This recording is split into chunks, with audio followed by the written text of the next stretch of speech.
Hello, everyone. I'm Matthew Allen, and welcome back to the Whatta podcast.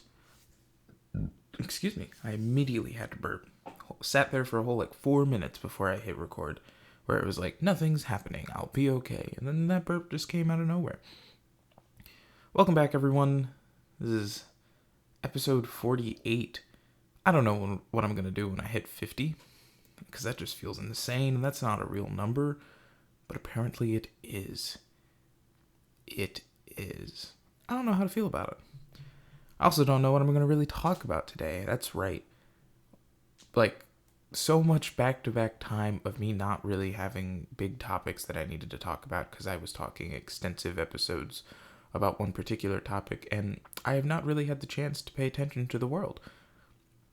I just haven't. I have been so drowned in homework and everything that it's just ridiculous. It's kind of insane.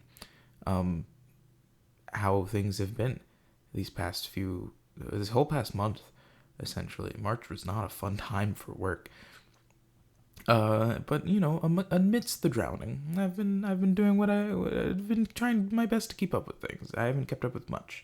So I've got a few things. Most of it's coming from the list, just stuff that hasn't had the chance to get touched on. They're going to be probably little things. If my brain comes up with something larger, I'll probably talk on that. But, I wanted to start with something very odd. And by odd, I mean it's completely fake. And I'm fairly certain everyone who says and believes that they have seen this were just stoned out of their gourd. But there is a cryptid that I got informed about. Because if you don't know, I am from Florida. I'm in a different state for schooling, but I'm from Florida. That's where I'm from.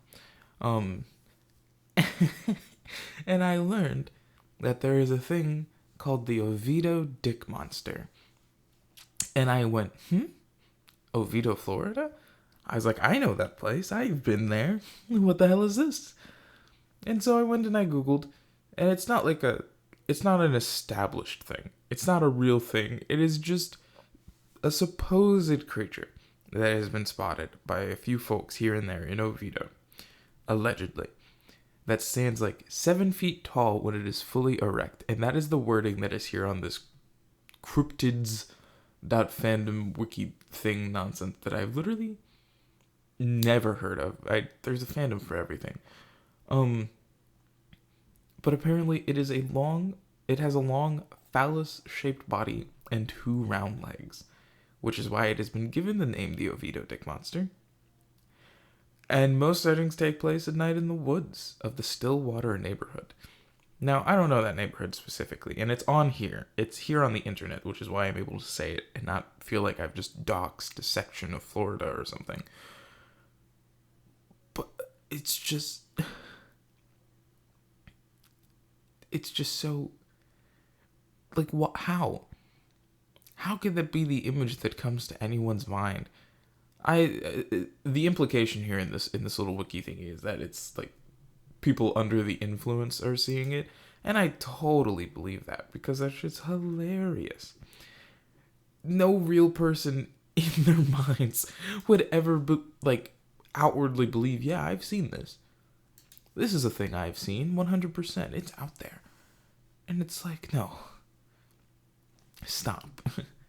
Get some help. The full Michael Jordan meme. And it's just imagine coming across that creature. Man, what would you even do? What would you say to something like that? I feel like you would just have to sit back and chill with it.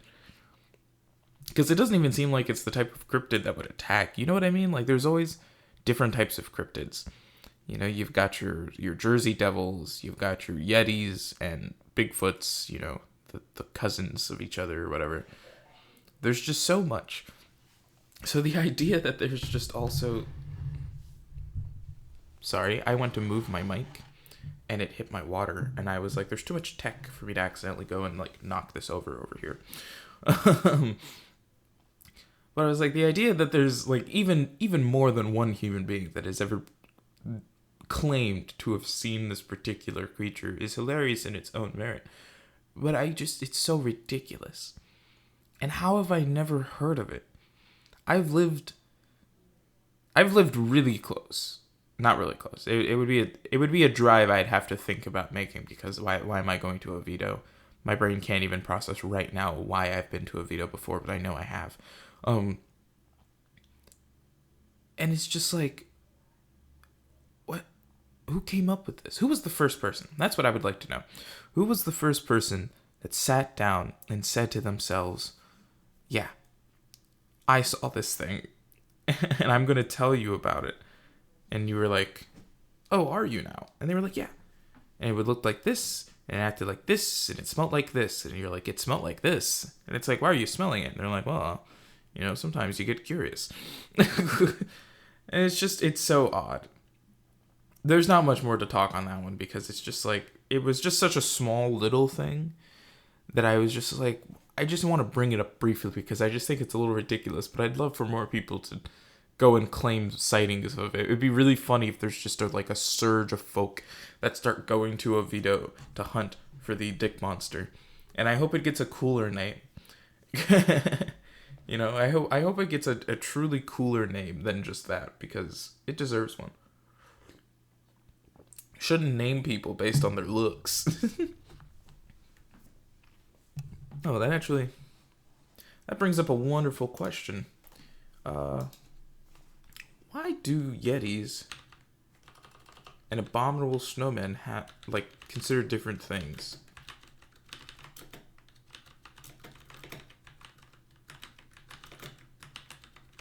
Wow, the Google prompt didn't even fill it in.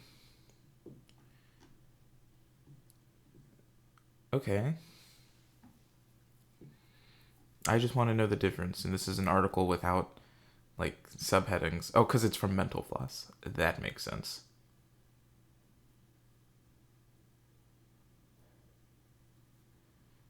Okay, abominable snowmen and Yeti are the same thing. They're just different names for it. Oh, okay, and then different locations, because the Yeti / abominable snowman belongs to Asia. Bigfoot is native to Native America. North America, not Native America.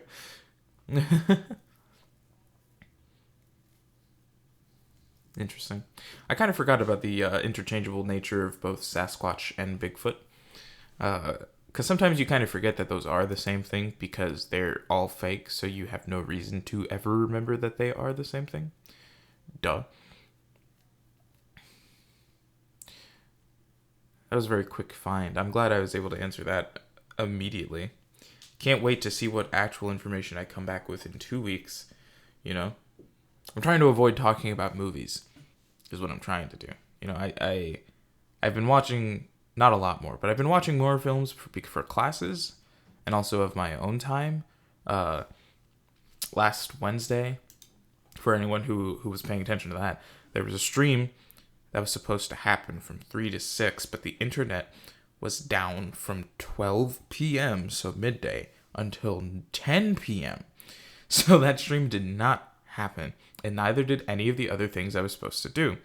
What's really funny is that I'm about to talk about a movie after mentioning I'm trying to avoid talking about movies, but in reality, I'm trying to avoid talking about the 3 Orson Welles films that I've had to watch that aren't Citizen Kane, and will instead tell you that I watched Clerks for the first time. I've always heard of Clerks. I know it's the movie that jumped Kevin Smith into the stratosphere for just, that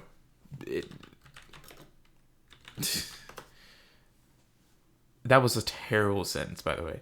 That jumped Kevin Smith into the stratosphere because, because those are how those words should have gone. They are not. They are not how those words should have gone. But Clerks came out in 1994. I have a DVD copy of the 10th anniversary edition, so it's from 2004. So the quality is still just as poor, and I think that that's hilarious. But I ended up accidentally watching the original cut of the movie, and as a film student, I've just always had in the back of my head knowledge. I've always had the knowledge about a bunch of different things, including different aspects of movies. I've never seen Forrest Gump, but I know Like every story he tells on that bench, from his time with Lieutenant Dan and Lieutenant Dan having no legs, and the fact that they didn't build Lieutenant Dan's knees to bend so he stands at the wedding, and it's a whole thing, and that he has a son and he's fully aware that he is not the smartest man when he asks about this. Like, I know all of that, and I've never seen the movie. Never. I've never seen it, and I don't want to because it's annoying to me. There's a lot of movies like that, and Clerks was kind of sitting in that same vein.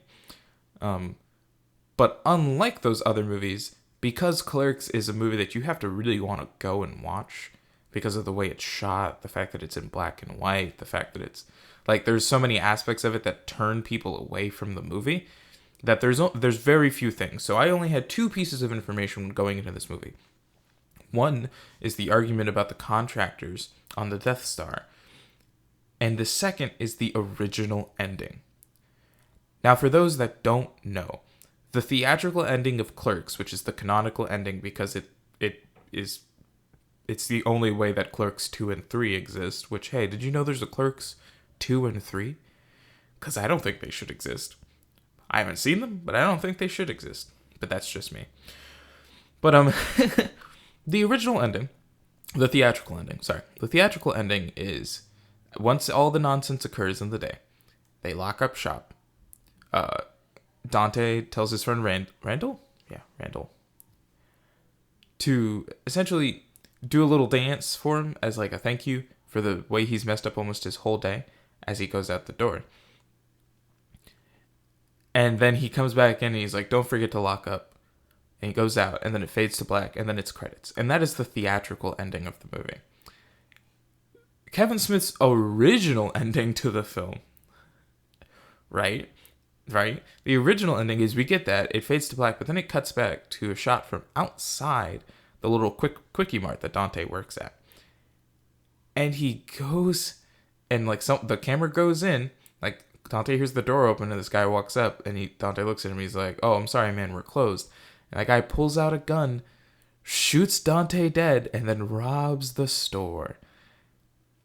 And I was like, oh, that's a very drastic different ending, and I see why they didn't want him to include it. Yeah, I watched the original cut and didn't process in my head that if it's the original cut, it's gonna be the cut that has the Dante shot dead ending.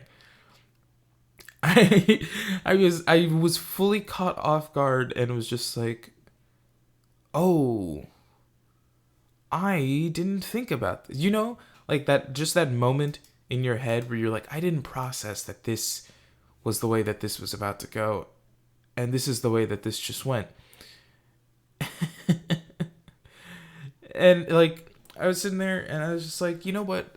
I think thematically this is a way more appropriate ending, because for anyone who hasn't seen wow, I just blanked out really hard. For anyone that hasn't seen that movie, like, the whole premise is that it's Dante's day off, but the guy who's supposed to work the shift is called in sick, so he's supposed to fill in until his boss comes in to take over for the back half of the shift.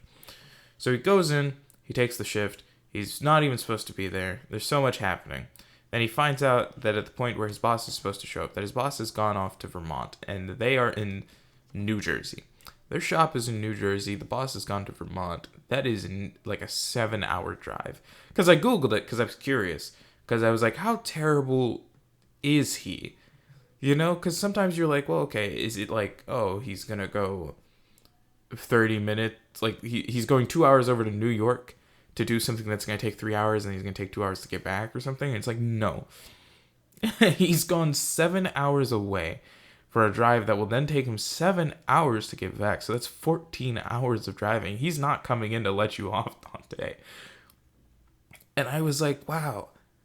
He's been having this terrible day. Randall has gotten him slapped with a fine because Randall sold cigarettes to a minor. And it was a whole thing. And it's just like all of this stuff has been occurring to Dante. His whole day, like this one single day of his life has just been like just a collection of terrible event after terrible event.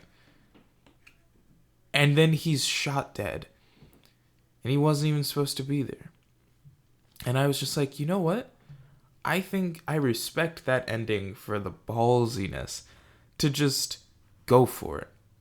To have you sit here and sympathize, nice, sympathize, and like really hope for him, really hope that by the end of this it works out for him, and then he dies, and you're just like, oh snap, and like that's it. Like there's nothing else to it. It's just that. But I was just like that. As a filmmaker, I was like, that is a highly fascinating choice to go for when it comes to building your ending. And I respected it. Obviously, it's not the ending they went with. Duh. But hey, you know what? I could have hope. I could believe in my head that that's the canonical ending, as long as I never watch Clerks 2 and 3. So yeah. I'm not going to talk about the Orson Welles films. I'll talk about Orson Welles real quick, though, because I just can't. Saw Citizen Kane. I understood why people love Citizen Kane. It's great. And then I got to learn about how, like, every other film after Citizen Kane, because Citizen Kane, like, failed when it came out because of its length and how he does his, like, shot style. So all the studios he worked for never let him edit his own stuff, and they always made it, like, they always cut down everything without respect to, like, the story. So, like, nowadays, you might see someone, like, create a 3-hour film and then, like, it'll be cut down in a fashion that still makes sense, but so that it's digestible for an audience. But they would just cut it down to cut it down. And so, like, things would just be left on the cutting room floor that explained, like, half the plot. And so you would just be lost and confused for the majority of it. And that's pretty much what a good chunk of most of his work after a certain point looks like, until he goes and does stuff, the Shakespeare adaptations that he tries to do on a shoestring budget. And you can really see those shoestrings. Oh boy. And it's just sort of ridiculous. But yeah, I don't know. I understand why people love Citizen Kane. I understand why people respect Orson Welles as a creator. I understand why he had to go and flee America because of the what is it? The Un-American Committee, whatever it was, the one led by McCarthy, House Un-American Committee. There it is. I was like, I'm missing a word that makes this sound correct, and I don't know what it is. But just like, man, sometimes I don't always get the love that some of the, like, older movies have, or like older directors like Wells, and like I get that spaghetti westerns are what they are because of Sergio Leone, right? But sometimes I'm just like, I don't care, you know what I mean? Yeah, Sergio Leone. And it's just like, I don't care, guys. It's like, we get it. You like these movies, but the way that some people like these movies just makes me want to throw hands. It just makes me want to tell them to shut up. And it's ridiculous the way that they go at it. So I don't feel like talking about Wells. Maybe in 2 weeks I'll willingly talk about one of those other Wells movies that isn't Citizen Kane. I'm probably also a little disenfranchised by it because I'm writing a paper where I have to talk about all 3 of the movies I had to watch by Wells, as well as Citizen Kane. So 4 Wells movies, and I'm just like, I don't want to. I'm like, move on from Wells, okay? I've had enough Wells. But to move on from Wells. Another thing, out of the list, can you believe it? There's only 2 pages to the list. I mean, it's like bullet noted, but there's only 2 pages, and I think the next one I'm going to bring up out of it, because there's not enough things to talk about to fill 30 minutes right now, which is why I cut it down from an hour, you know? I don't know if I ever explained that well, but I was never getting enough stuff every week to fill an hour, and even when I'm doing it every other week and having cut it down to 30 minutes, I still barely get enough things to talk about without going and hunting down every national tragedy and death that's occurring, because that could fill a room. That could fill a room before it drowns the podcast. But I don't like to always talk about those things. I especially don't want to do too much of them ever. Obviously, I always try to acknowledge, like, deaths that occur, with, like we did with Lance Reddick, Jason David Frank, Kevin Conroy, like all of those things. Like I do my best to keep up to date on that. Sometimes I'll mention a national tragedy, or like in a major event that's still affecting people, like that train derailment. But if that was the whole thing, then it'd be too much sadness and not enough of me just coming up with whatever's on the top of my head sometimes, because I have 30,000 thoughts running at 100 miles per hour, and it's hard to keep up with them. When you are making a decision, right? Like you're talking with someone, and let's use the classic example. Like, hey, I'm a little hungry. Are you hungry? And it's like, yeah, I'm hungry. It's like, what are you feeling for? If I, human number one, have just asked you, hey, what are you feeling for? Like, what are you hungry for? Do not respond to me with, I'm fine with whatever. Because you're not, you're lying. You are lying to me, and you're lying to yourself. You just won't want to make a decision. And I hate it. I hate all of the people in this day and age that are just like, oh, I'm just fine with whatever. And it's like, no, you're not helping. It's like, shut up, make a decision, or never speak to me again. And they do it with everything, okay?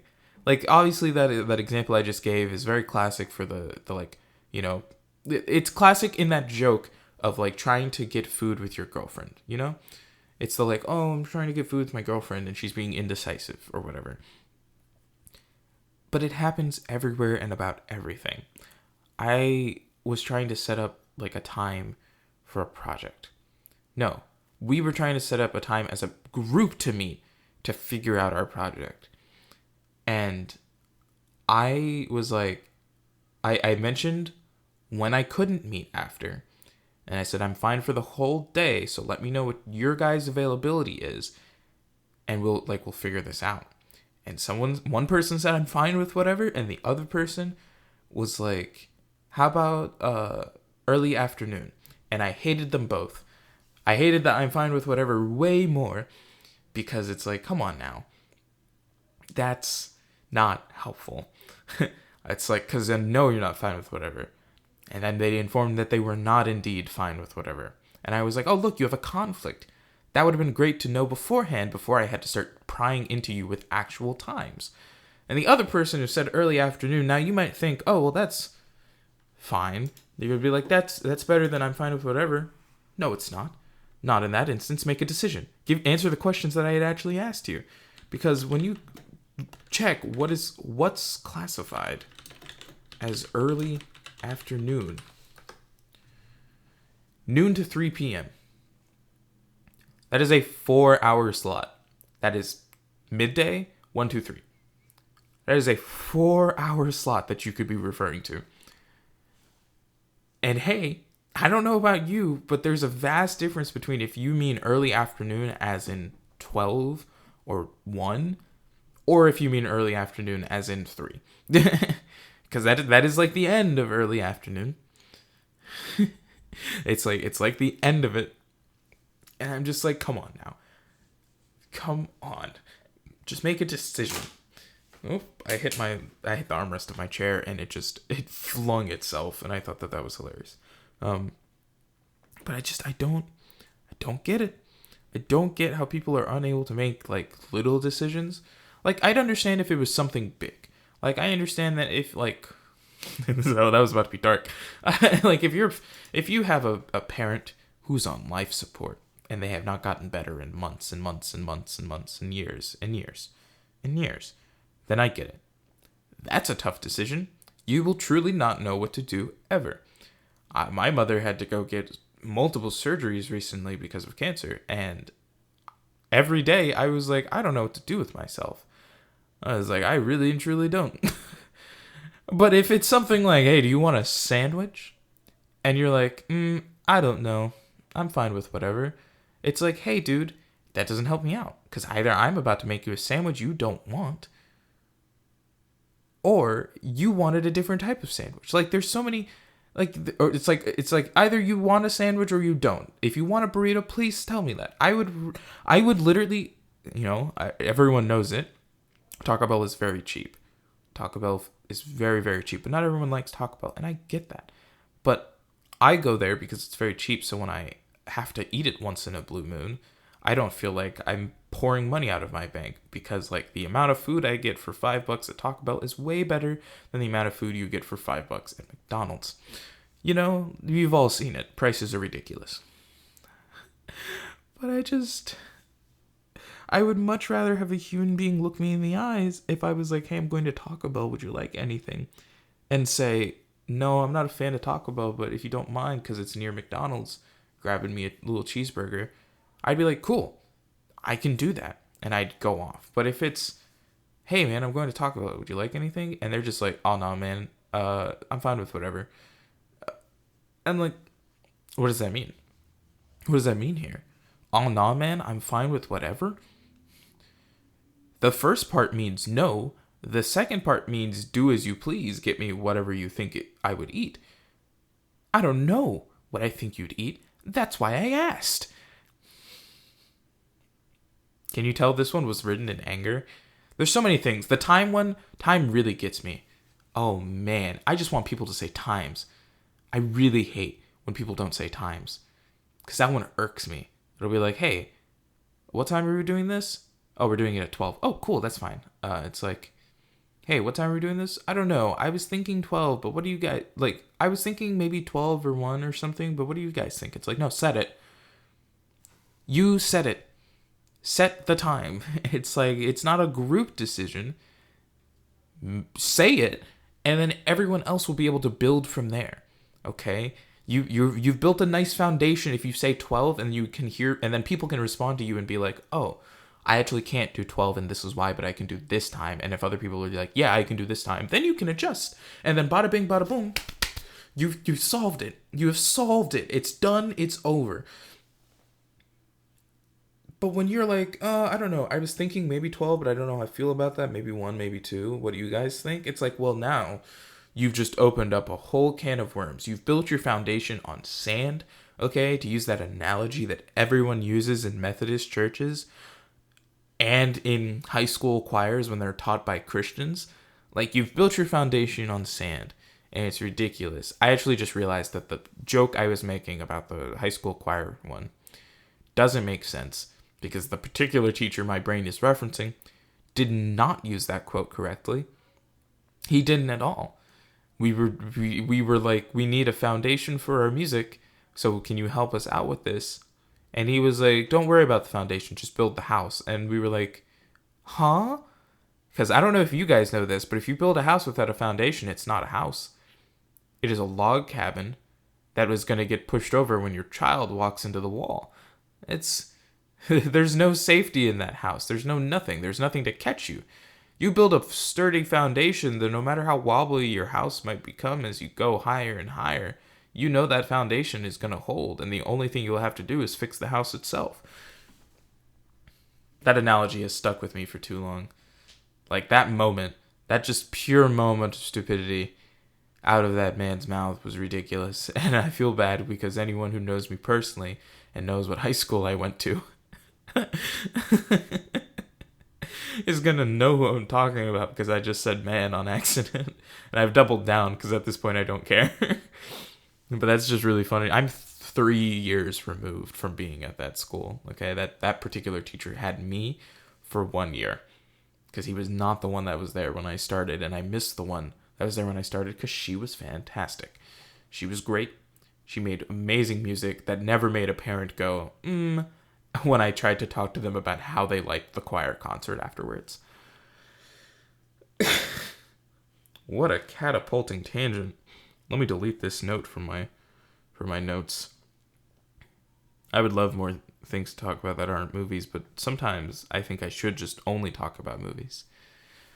I was given an idea from a friend of mine, former classmate who graduated already from the same degree program as me, is doing a podcast where they, I wish I could shout it out correctly, but I don't fully know what it's called, so I'm going to open Instagram to go find it so I can figure out what it's called, because they deserve the shout out.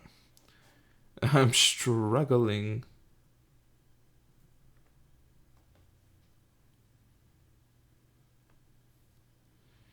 Yeah, Gray 17, a Babylon 5 podcast. I'll try to link it down below. But they're talking about Babylon 5, and I believe every episode of the podcast, they're talking about the episode that they've watched between podcast recordings. And I was like, that's a really great idea. You can get a lot of mileage out of that, especially because that is an older sci-fi show.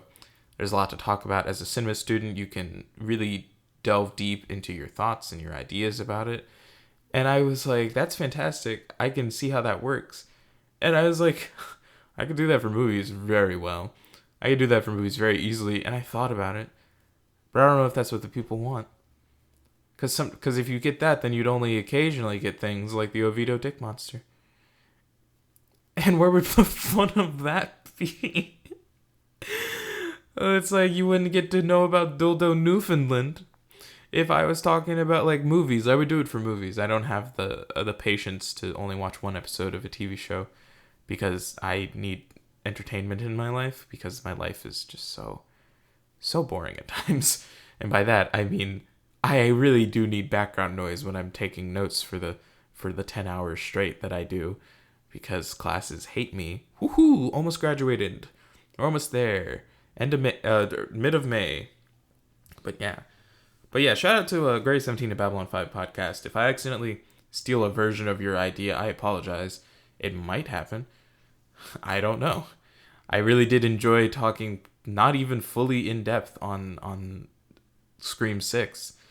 That was really nice. I enjoyed that a lot, and I kind of want to do it with more things. So who knows? Maybe What a Thought will just transition into a more movie-based thing. Something more inclined and connected with my hopeful career path. We'll see. But for now, that's where I'm going to go ahead and leave you guys off for today. Thank you all for listening. If you enjoyed, check out everything else that's in the Linktree link. It'll take you to the other YouTube channel, The Soloist, as well as my Twitch, the_soloist_2014, as well as all my social media, Instagram, Twitter, and TikTok. You can also, if you got anything that you want me to talk about, leave it down in the comments. I want to know. I want to talk about it. It's really nice if you guys leave things down there, and it could be anything. It could be a news story. It could be a movie or show. You could just be asking my thoughts on the color blue, and I'll give them to you. But until then, make sure to tune back in next week for What a Book, where we'll be continuing on Harry Potter and the Chamber of Secrets, which I must admit I don't know if I like. But I'll save that for another time. So thanks again, and I'll see all of you next week.